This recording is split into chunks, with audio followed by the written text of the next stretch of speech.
need to split this one up a little bit. Um, Sometimes it's important to understand what a person's going through within the scripture. And this is one of David's Psalms, so he's kind of highlighting some things for us. And we're going to have to kind of break it up a little bit to understand what he might be doing there in regards to that. We're going to be at Psalms 36 when we get there, but it'll be up on your deals when we do get there. So just keep that in mind. You know, every family has rules, right? I mean, and they're different rules. Like, I remember the first time I went and spent the night at another person's house as my best friend. And I was so amazed how their rules differed from my parents' rules. I just thought parents had standard rules. That everybody had them all the same, and, you know, there wasn't no differences. I didn't realize there's things I couldn't do somewhere else, you know, that my parents might have been more liberal about and getting away with at their house that we couldn't do over there. Like we drank soda waters and ate candy bars like crazy at my house, but some parents didn't necessarily go along with that kind of theory. They were a little bit more healthier than that. So I had to kind of manage through all the rules of families as we go there. But every family has rules. Like, for instance, my family had the 5-second rule. Do y'all have the 5-second rule? If you drop something on the floor, you know, if you pick it up within the first 5 seconds, that it's all right. Y'all have that one?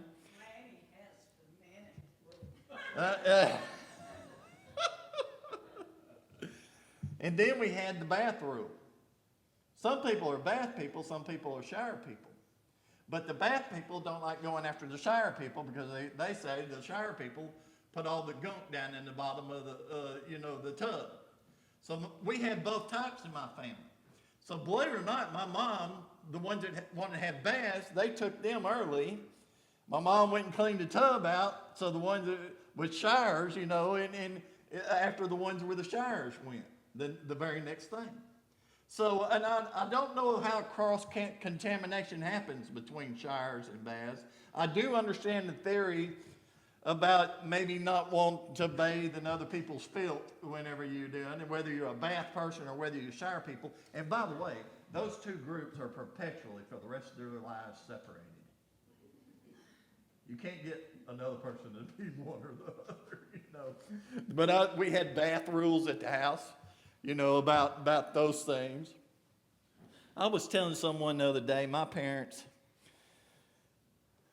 when we sat down to eat, my parents we were so poor, to be honest with you. We didn't have much. But my parents, one of their biggest irritants in life was not cleaning your plate when you got up from the table.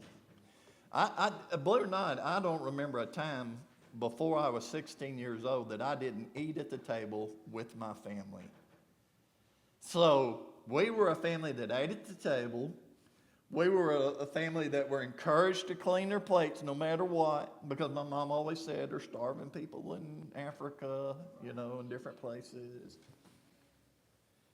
And she believed also in cooking liver 4 times a year because she believed that was a very healthy meal 4 times a year.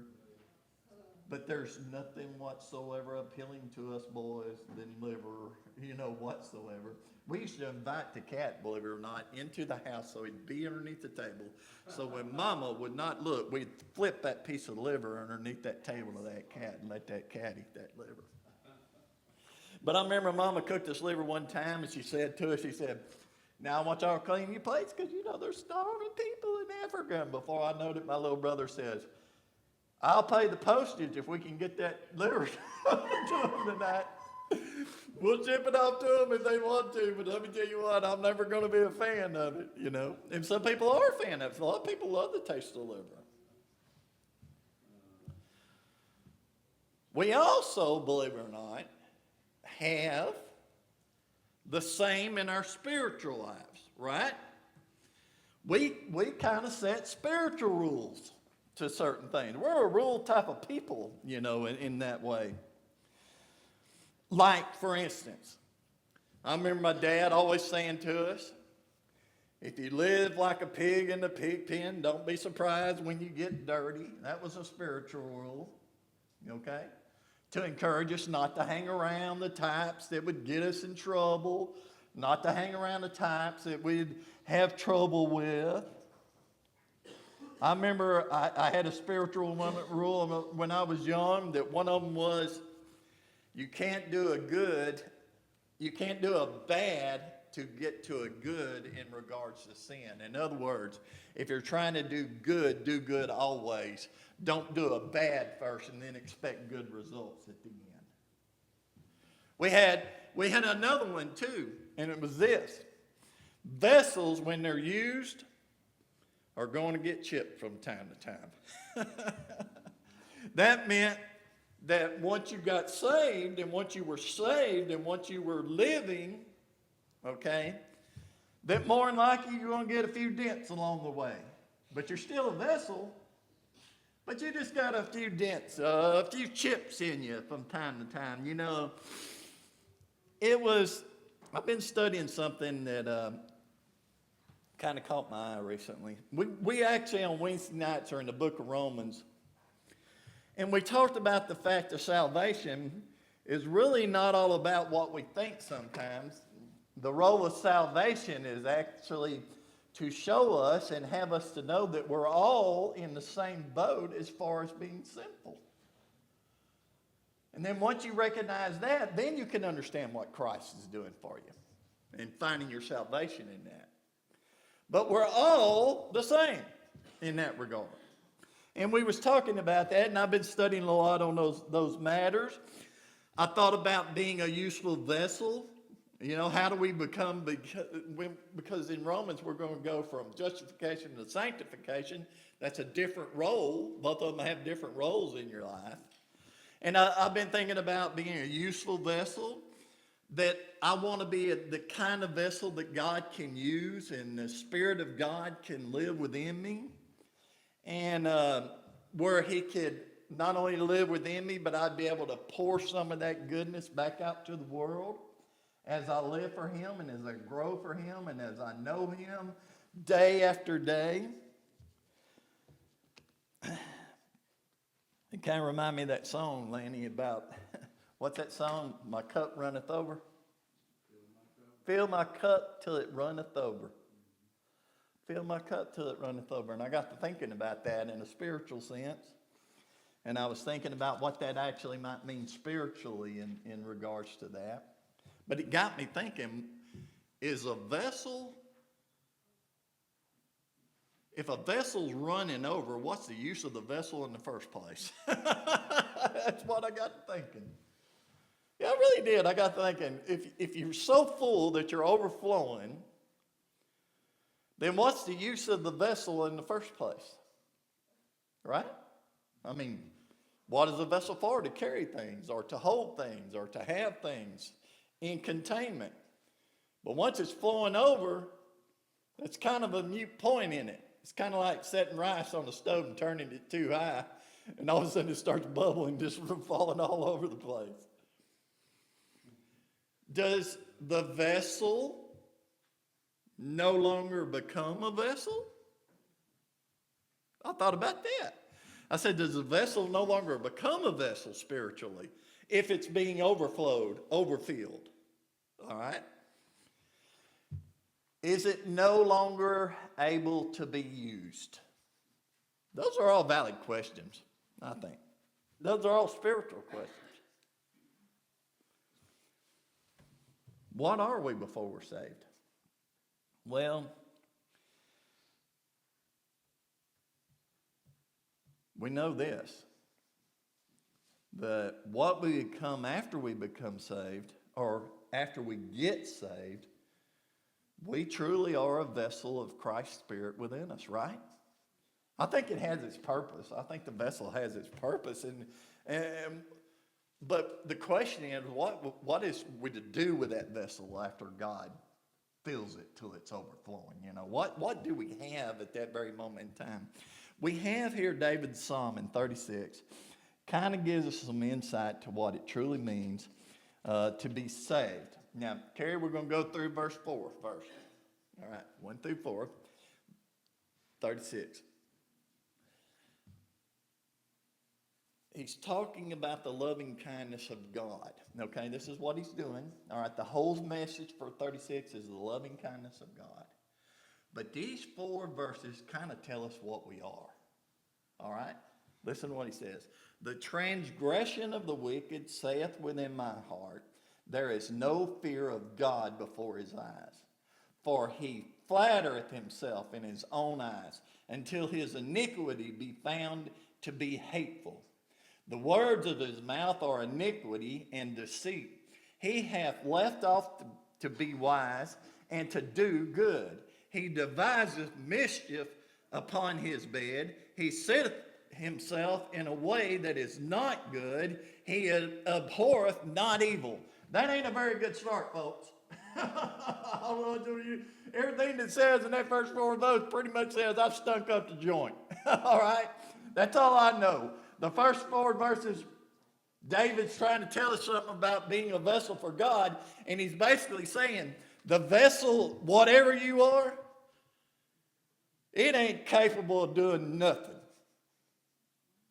All right? So we need to question at the very beginning, well, what are we before we meet God? That's what he's done. This is what we are before we meet God.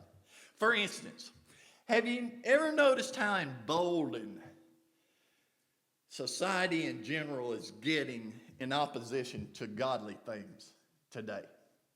Have you ever noticed just how mean, not only mean the world is in general, but also how willing it is to walk away from the things of God? All right?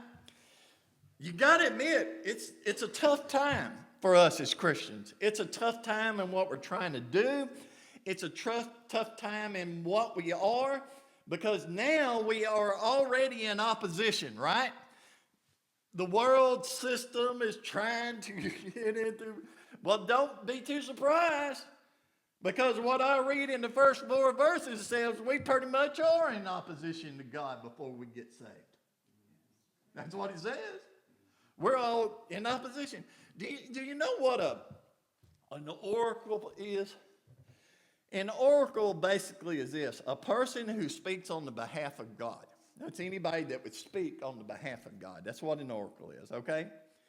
You remember the old commercials where need to be a decision made, and it'd be this person trying to figure out which way they need to go, one way or the other, and there'd be like God on one side or an angel on one side of his shoulder, and he'd be talking to them, and they'd be telling them which way they might want to think they might want to go, and then they had a devil on the other one, on the other shoulder, trying to tell them which way he thinks they need to go in regards to that. There might be something to that, because what David basically is saying, the old vessel, what we truly are in nature, what we truly are before we ever meet God, what we are like in general, and that means everyone. He's saying basically that old vessel within us is pretty much a useless thing before God.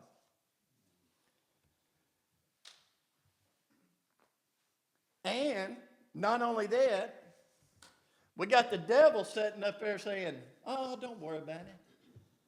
Iniquity and trouble won't be never found out. You'll get away with it. There won't be nothing happen to you.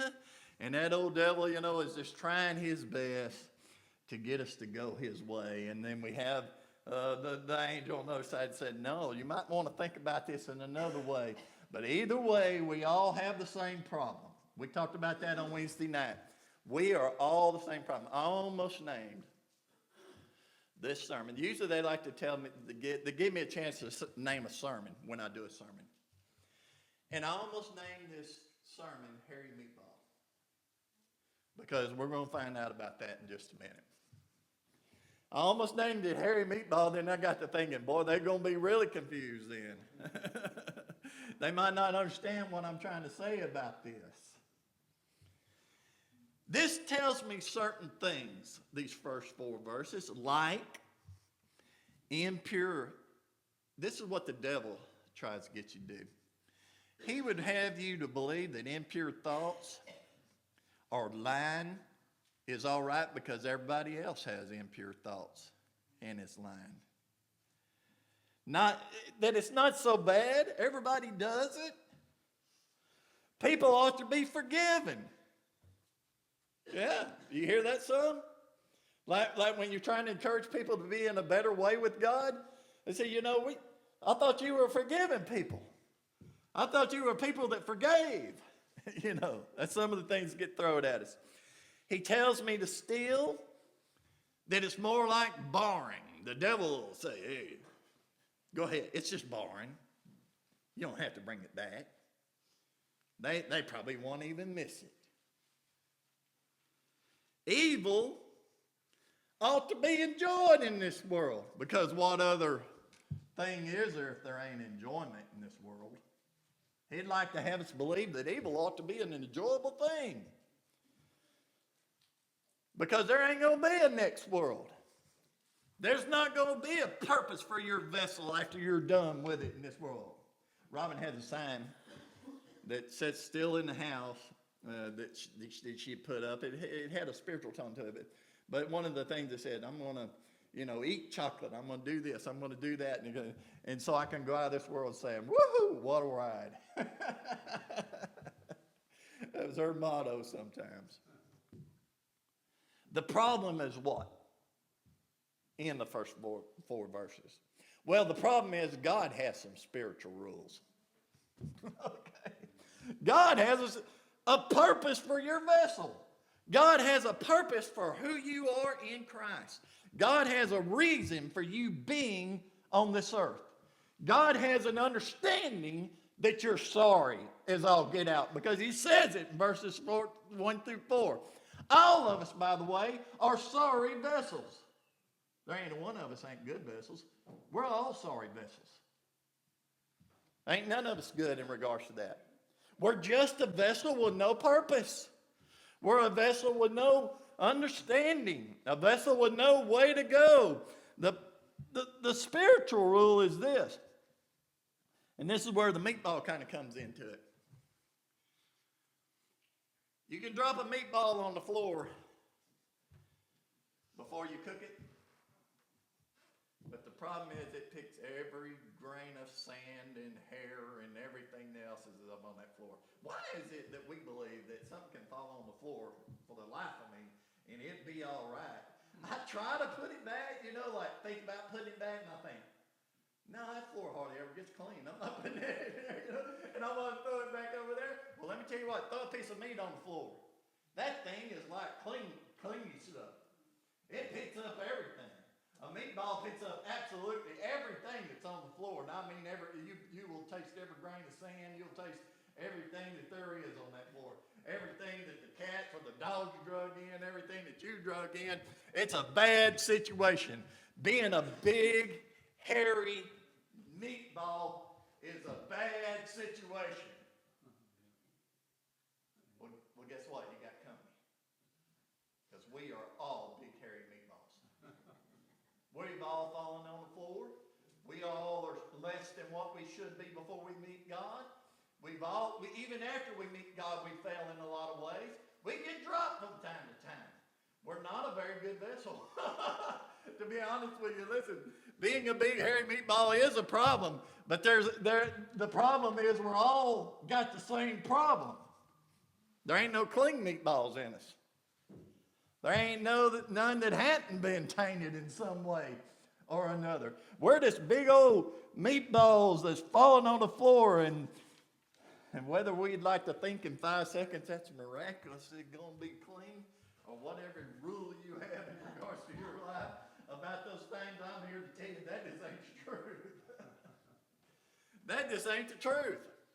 So first of all, when I meet up with people that's trying to find their way in God, or when they're trying to find what they might be in God, or whatever purpose God might have for their lives, I have to understand one thing. I'm really just like them. I'm just like them. I'm just a big old hairy meatball with a problem. I got falling on the floor, and I got everything attached to me whatsoever in this world. And I'm disgusted. And I'm not good to eat. I'm not good for anything. You know why people don't get saved? I'll tell you. They think in some ways that other people ain't going through the same things that they went through. But the truth of the matter, every one of us has went through what they went through. Before or even after we meet God. So what is the truth? If you are saved or unsaved, we have to accept the fact that we're less than what we should be as a vessel. All right? Whether you're saved or you're unsaved, that's the truth of our lives. We are in every way tainted in a weird way with the issue of not being very good, okay, in regards to the things of life. Some of us realize that one day, or we come to the acceptance one day,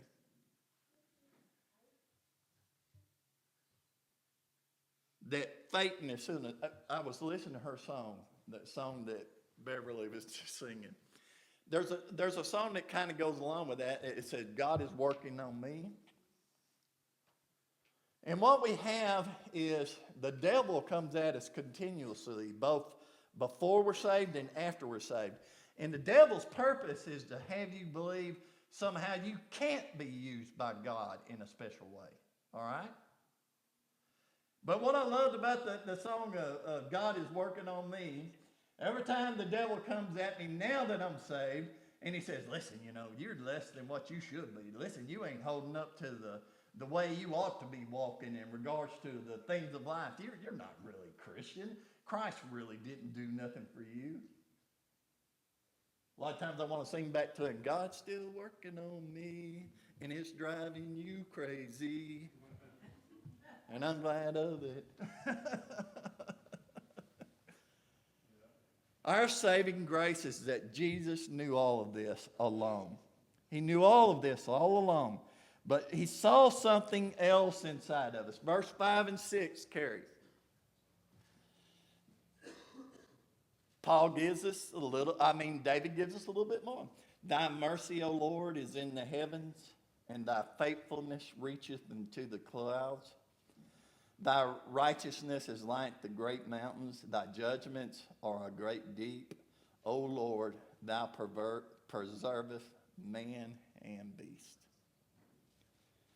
The sorriness of man is now talking about the goodness of God. It went from the sorriness of man and being a vessel in any way that's good before to God being really good. Okay? Here is Jesus standing before us. I tend to call him, this is my names for Jesus. I know many people have names for Jesus. This is my typical names for Jesus. He's the last man standing. I call him the last man standing. I call him also the pretty one in the bunch, because he is pretty much the pretty one in the bunch. David presents him here as the fullness, the loving kindness, the faithful, the just, able to protect and serve. He is, in every essence, our bodyguard. Okay? Jesus, bodyguard.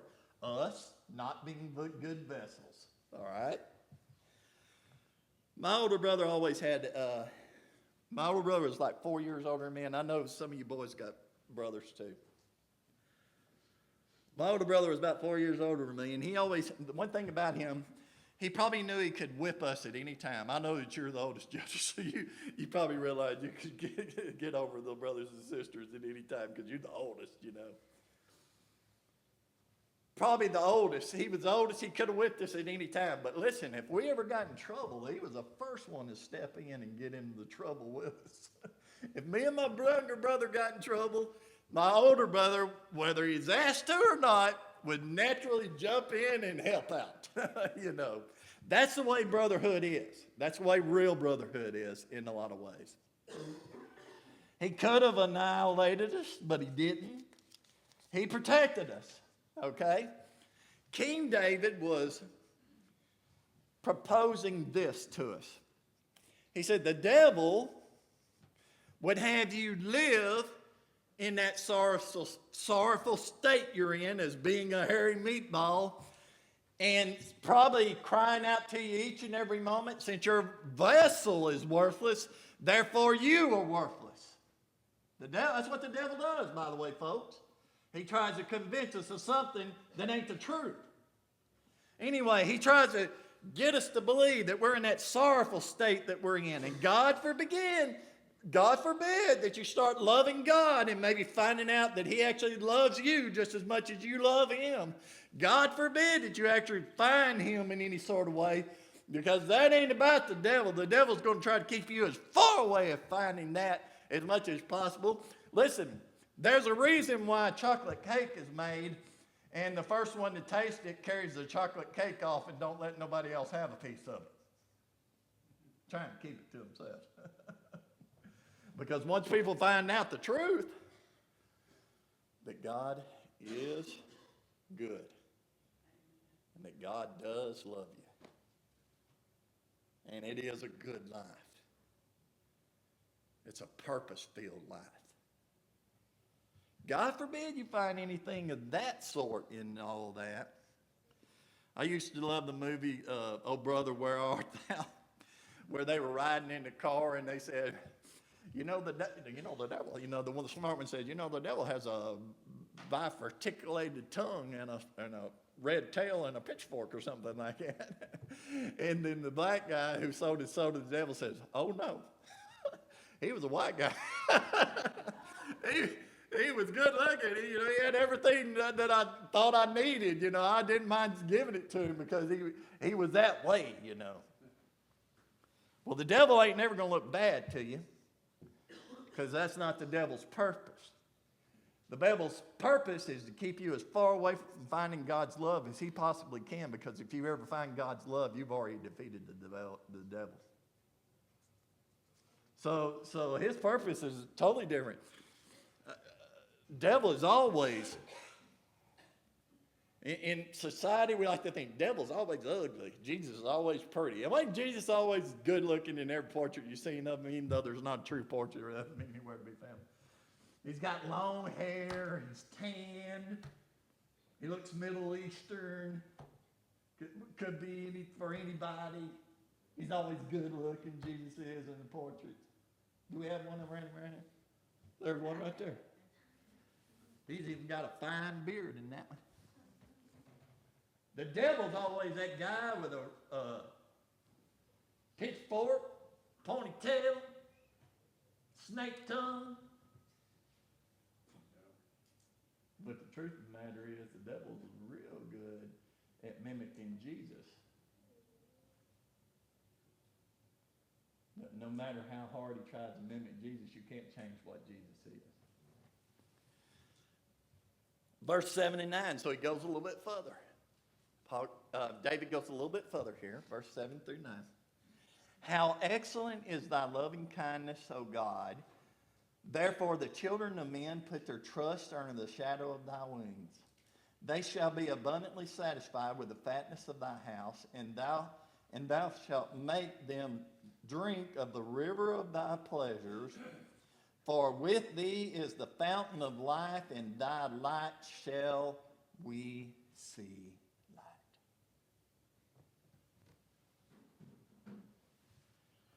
So David continues. He says, we are ultimately not good vegetables in truth. We have a God that really does love us and is good. All right? But more than that, it's more than that. David says, anyone that finds Jesus finds certain things. They'll find safety, provision, unfailing blessings, eternalness, and light. I don't know about you, that's some very good things. Let me ask you something. Some say, go to church. Go to church. Because, going to church was all that, Just go to church. Some say, go to church, get some good out of it. Go get some good out of it. You don't need to be saved. You don't even need, because look, if you become Christian, just don't be fooled by that whole becoming like God business. Don't be fooled into thinking that somehow God has done something miraculous in your life and you become changed. But what is the truth? The minute you get saved, you are becoming something different. You become a vessel, a useful vessel for one thing, not a vessel that's cracked or in any way unbecoming to God. You're a good vessel. So they say, go to church, What good, let me ask you this, though. Coming to church is, wouldn't you say coming to church is good for you? Yeah, coming to church is good for you. I don't know how to put it. You can learn a lot of things coming to church. You can learn about one another. You can learn about God. You can learn about how you could be possibly in relationship with God. You can understand more about Jesus. So I'd say coming to church is a great thing. I would even encourage it in a real sense in your life. But let me ask you this question.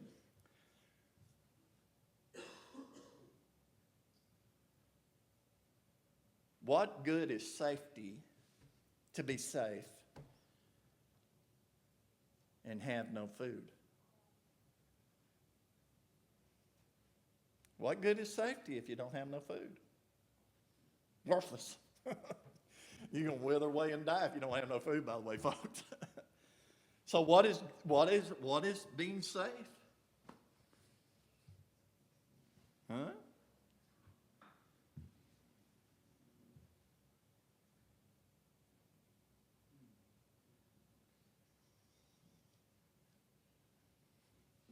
What good is happiness and light if you're a prisoner in a prison? That's a good question. If you had all the happiness in the world, all the light of the world, what good is that going to do if you're in prison? What good is living forever if you'll never have peace in your heart? Anybody want to live in this world forever? I don't.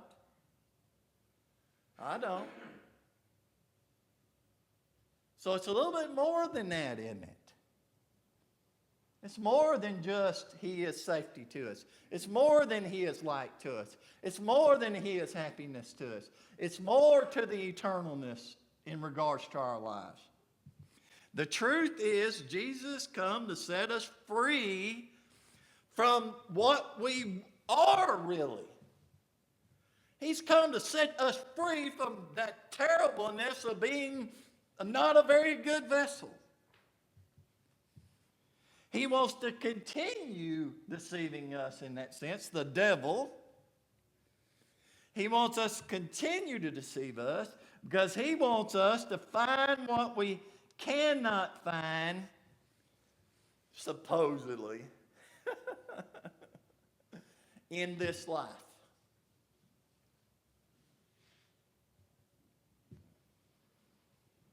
Because if you believe you're clean, meatballs, if you believe you're a clean meatball, it's hard to see you're a dirty meatball. But the truth of the matter is, like it or not, you're a broken vessel.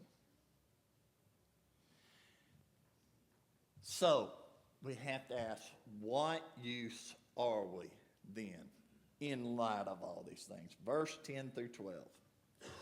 Oh, continue thy loving kindness unto them that know thee, and thy righteousness to the upright in heart. Let not the foot of pride come against me, and let not the hand of the wicked remove me. There are the workers of iniquity fallen. They are cast down and shall not be able to rise. Now, we find God. Out of all this opposition, we find God. What does it mean to us? Okay. David basically prays in two ways for us here. There is a prayer of mercy, or a prayer of desire, wanting something from God, and there's also a prayer of apprehension. And the apprehension is, how does a hairy meatball be useful to God? How does a broken vessel, how does a vessel that's not very good for anything before become something that's good for God after? It's a prayer of apprehension. It's like, okay, you say that's possible, but how does that really happen for me, God?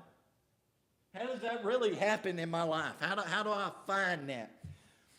I want to be a useful vessel, but I'm ugly. I'm chipped. I've had a lot of things in the world whack away at me. I want to be a vessel for you, God, but I've done had too much happen to me in my life. I once had a guy, no joke, who had killed a person. Told me he could not be saved because he had killed another individual. You know what I told him? I said, whether I was there or not, we all killed him. Because that's possible for all but for the grace of God go, you and I. If anybody's lesser than what they should be, it's all but the grace of God that you are not that way. Because truthfully, we're not very good. And you cry out to God and you say, I'm a chipped vessel, Lord. I'm a broken vessel. Surely you can't save me. Surely you can't help me. Surely you can't find a way for me in all this. The truth is, I'm even in regards to him using me in some special way or him finding me in some special way, I'm still a little apprehensive because I feel like the devil could just lead me astray at the first little sign of trouble that comes along. Well, guess what? You're a messy vessel. More likely, you're going to get led astray a little bit because we are messy vessels, okay?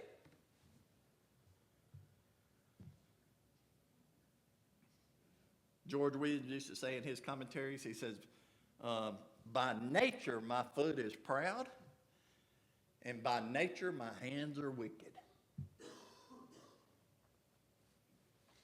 That's not about, sometimes we think, well, I'm going to get good and then I'll get saved. Or I'm going to get to in a better way before I get saved. Well, I don't know what you're waiting on. God knows what you are right now. He don't need to know no more than that. And he said he loves you, even though yet you were sinners.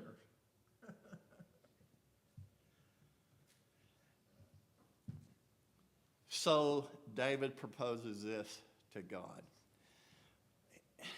He said, I need you, Lord, to shield me from being used in a wrong way. I need you to shield me from being used in a wrong way. God never meant, and this is what David felt too. He says, God never meant for me to be destroyed by the fact that I wasn't a very good vessel, that I'm not a very good vessel. He never meant for that to destroy me. But instead, he seeks to preserve me and keep me from my own self. Your God's reaching out trying to save you each and every moment of your life. And you're just struggling with that, trying to figure out what's the real right way, what's the wrong way. And the truth of the matter, God already knew what you were. And he was still reaching out to you to save you. And he still wants to save you today. There ain't nothing, you're never going to be good enough. None of us were good enough. None of us were anyway good things. None of us were not without sin.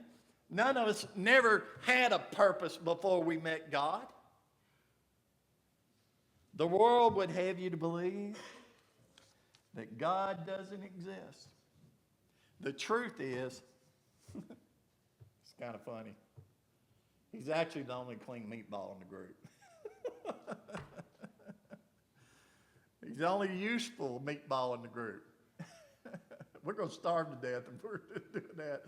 He said, I am that you need and want.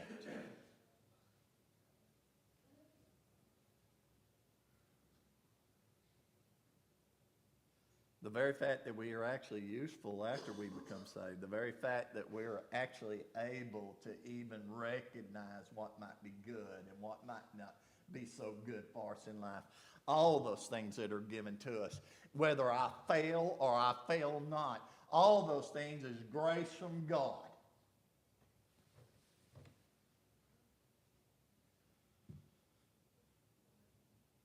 The only one that really loved the unlovable.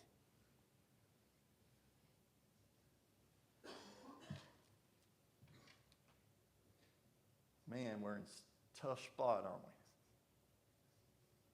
We're in a tough spot. But in the end, all that matters is what he done.